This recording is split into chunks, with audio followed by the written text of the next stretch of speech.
Salut à tous les fans du Real Madrid. Bienvenue sur la chaîne où on décortique tout sur les meringues. Aujourd'hui, c'est l'urgence absolue. La composition du Real Madrid pour le choc contre Villarreal est déjà bouclée et révélée en avance par Álvaro Arbeloa. Le coach merengue a choisi d'opérer des rotations majeures par rapport à l'équipe qui a écrasé Monaco 6-1 lors de la dernière journée de Ligue des Champions. Si vous êtes un vrai supporter, restez avec moi jusqu'au bout et n'oubliez pas, abonnez-vous à la chaîne pour ne rien rater des analyses exclusives comme celle-ci. Cliquez sur le bouton s'abonner et activez la cloche pour les notifications. Allez, on plonge direct dans le vif du sujet. La stratégie d'Arbeloa repose essentiellement sur une rotation intelligente du groupe pour éviter de nouvelles blessures qui pourraient compromettre les performances du Real Madrid dans les matchs décisifs à venir. Cette saison est cruciale pour les ambitions du club merengue, remporter la Liga, aller loin en Ligue des Champions et peut-être même la Coupe du Roi. Les modifications principales préparées par le manager visent surtout le système défensif et vous, qu'en pensez-vous ? Dites-le moi en commentaire. Arbeloa fait-il les bons choix ? Laissez un like si vous êtes d'accord, et abonnez-vous si ce n'est pas encore fait pour rejoindre la communauté des vrais fans. Arbeloa a enfin effacé la mauvaise impression laissée après l'élimination douloureuse et inattendue en Coupe du Roi face à une équipe de 2e division espagnole après cette défaite surprise contre Albacete. Le coach a vu sa position sérieusement menacée par la direction et remise en question par les supporters. Il a essuyé de nombreuses critiques pour n'avoir pas su battre un adversaire techniquement bien inférieur au Real Madrid, qui n'aurait dû poser aucun problème aux meringues. L'impression laissée lors de ce match était catastrophique, et beaucoup de fans pensaient qu'il n'était pas encore prêt à diriger l'équipe première du club le plus titré au monde. Mais Arbeloa a assumé ses responsabilités. Il a publiquement endossé la faute pour cette élimination précoce en Coupe du Roi et promis d'améliorer significativement les performances de l'équipe dans les matchs à venir, et il l'a fait de manière convaincante. Dans le match suivant contre Levante, Arbeloa a déjà montré une évolution perceptible dans le travail développé et dans les prestations sur le terrain. Ce match a été marqué par des protestations intenses des supporters au Santiago Bernabéu, qui ont sifflé l'équipe du début à la fin.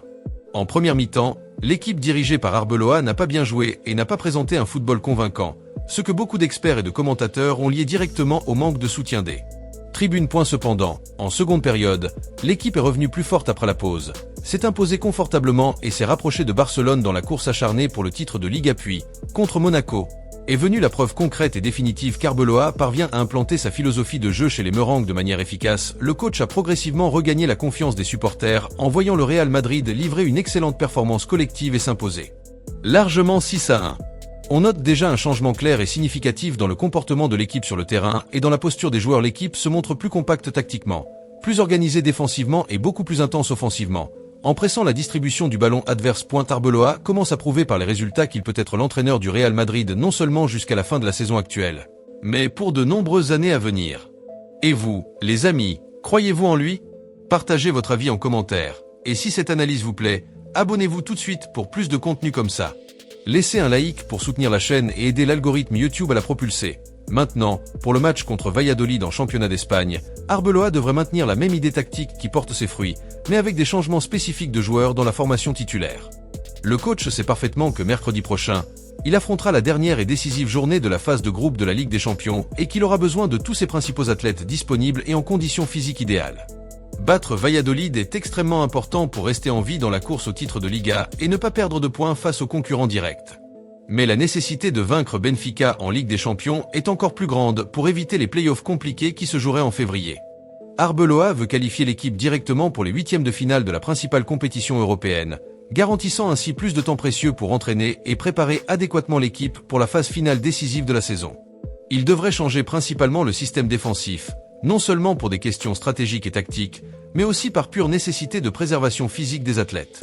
Le coach dispose de peu d'options pour le secteur défensif en ce moment, et sait qu'il est fondamental de préserver les joueurs disponibles pour les importantes rencontres à venir. Avec cela, il devrait opérer des changements dans la formation, et aussi des retours importants dans le 11 de départ d'athlètes qui étaient au repos au milieu de terrain et en attaque. La tendance est de maintenir globalement la même structure que celle alignée contre Monaco lors du dernier match. Arbeloa a devant lui 2 matchs extrêmement chalengants et compliqués qui pourraient sceller définitivement son avenir à la tête technique du Real Madrid. Si vous voulez des prédictions exclusives sur ces matchs, abonnez-vous maintenant et activez les notifications. Dites en commentaire, le Real va-t-il gagner contre Valladolid ? Vinicius Junior a été une excellente nouvelle et une agréable surprise pour le Real Madrid lors du dernier match contre Monaco en Ligue des Champions. L'attaquant brésilien, qui a récemment subi des sifflets et de lourdes critiques au Santiago Bernabéu en raison de ses performances irrégulières, a été le grand highlight individuel de l'équipe en marquant un but important et en délivrant 2 assists précis pour ses coéquipiers. Vini, qui avait été sifflé par les supporters lors des récents matchs à domicile, est sorti du terrain sous les applaudissements debout et a été élu unanimement meilleur joueur du match par les médias. L'amélioration notable du Brésilien passe beaucoup par la confiance qu'il reçoit du manager Arbeloa et aussi de ses coéquipiers dans le vestiaire. Vinicius Junior a un contrat valide avec le Real Madrid jusqu'à la fin de la saison prochaine, et sa permanence au club est encore considérée comme incertaine par la presse espagnole. Mais les parties impliquées travaillent intensément pour parvenir à un accord satisfaisant et renouveler le lien jusqu'en 2030. Il est fondamental de souligner que Vinicius Junior traverse un moment délicat et chalanguant au Real Madrid. Surtout comparé à ses brillantes performances récentes, le Brésilien n'arrive pas à répéter régulièrement les grandes prestations qui l'ont mené au prestigieux prix de meilleur joueur du monde décerné par la FIFA. Le summum de sa carrière jusqu'à présent, Vini a perdu une part significative du protagonisme qu'il avait conquis. Il est substitué avec une fréquence croissante par le staff technique et n'est plus aussi décisif qu'il a démontré dans les moments précédents de la saison. Cependant, des sources proches du joueur assurent qu'il travaille ardemment aux entraînements pour récupérer sa meilleure forme physique et mentale, avec l'objectif clair de revenir à un haut niveau de performance qui l'a fait devenir l'un des joueurs les plus admirés du football mondial et d'aider efficacement le Real Madrid sur le terrain, en contribuant aux conquêtes du club cette saison. Récemment, Vinicius Junior a été constamment la cible de critiques sévères venant directement des tribunes du Santiago Bernabéu. Lors des clashs les plus récents à domicile, Vinicius Junior a amèrement vécu l'expérience de cohabiter avec de nombreux sifflets de tous les supporters merengues présents dans le stade. L'épisode des sifflets dirigés contre Vinicius Junior a provoqué de nombreux débats parmi les journalistes et les passionnés de football. Plusieurs analystes et commentateurs considèrent qu'une énorme injustice se produit avec le talentueux attaquant brésilien. Il convient de rappeler que le joueur a été une pièce fondamentale et un protagoniste absolu dans les 2 dernières conquêtes de la Ligue des Champions par le Real Madrid, laissant sa marque en marquant des buts dans les 2 finales décisives de la compétition la plus prestigieuse du football européen. Maintenant, précisément quand il affronte une période d'oscillation technique, une partie significative des supporters madrilènes a opté pour exprimer leur insatisfaction par des sifflets et des manifestations négatives au lieu d'offrir le soutien et l'encouragement dont tout athlète a besoin pour surmonter les moments adverses. Cette posture a divisé les opinions et généré des questionnements sur la mémoire courte de certains. Fan Arbeloa va conserver l'attaquant brésilien dans le 11 de départ contre Valladolid ce week-end. Le manager a déjà clairement déclaré publiquement que le Brésilien est une pièce clé fondamentale dans son schéma tactique et que si le Real Madrid veut vraiment remporter des titres importants cette saison, il a besoin d'avoir Vinicius Junior sur le terrain avec une pleine confiance et en bonne condition physique et mentale.